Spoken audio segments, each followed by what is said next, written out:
في صيف 2019 وفي واحدة من محافظات مصر دخل أب مركز الشرطة وهو منهار تماماً. الدموع مغرقة وشه وصراخه مال المكان.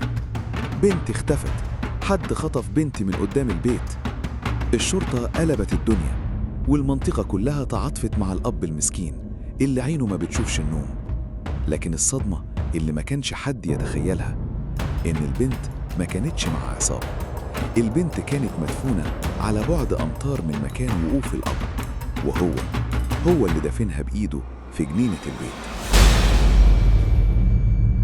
الحكاية بدأت ببلاغ رسمي من الأب شريف، قال إن بنته نور اللي عندها 7 سنين نزلت تشتري طلبات من السوبر ماركت اللي جنب البيت وما رجعتش. الأب ما كانش بس بيعيط في القسم، لأ، ده عمل صفحات على الفيسبوك وظهر في التلفزيون وهو ماسك صورتها وبيترجى أي حد يرجع له بنته. ومن كتر ما كان متقن للدور، المحققين استبعدوه تماماً من دايرة الشك. مين يعني ممكن يشك في أب مكسور وموجوع بالمنظر ده؟ مر أسبوع والتاني ومفيش أي أثر لنور. الضابط المسؤول عن القضية قرر يرجع يفتش البيت تاني، مش عشان شاكك في الأب، لكن كان بيدور على أي خيط سابه الخاطف وراه. وهو بيتمشى في الجنينة اللي ورا البيت لفت نظره حاجة غريبة جدا. في جزء من النجيل والتراب شكله لسه جديد ومحفور من وقت قريب.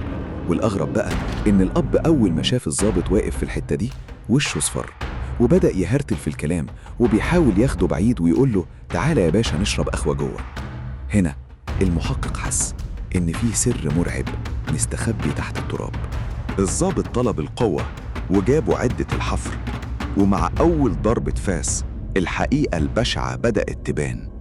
لقوا جثة الطفلة نور مدفونة في كيس أسود. الأب انهار تماماً ووقع على ركبه، وبدل دموع الحزن ظهرت دموع الخوف من حبل المشنقة. وفي التحقيق الأب اعترف باعتراف صدم الكل. قال إنه في لحظة غضب أعمى وبسبب خلاف تافه ضرب بنته ضربة قوية وماتت في إيده. وبدل ما يلحقها أو يبلغ، فكر في خطة شيطانية يدفنها في الجنينة ويطلع يمثل على الدنيا كلها دور الأب الضحية عشان يهرب من الجريمة. المحكمة حكمت عليه بالإعدام عشان تخلص قصة واحد من أبشع الآباء اللي اتجردوا من الرحمة والإنسانية. لو عجبتكم القصة دي اضغطوا لايك واشتركوا في القناة، وقولوا لي في التعليقات هل شفتوا في حياتكم تمثيل وجبروت بالشكل ده؟ استنوني في جريمة جديدة. سلام.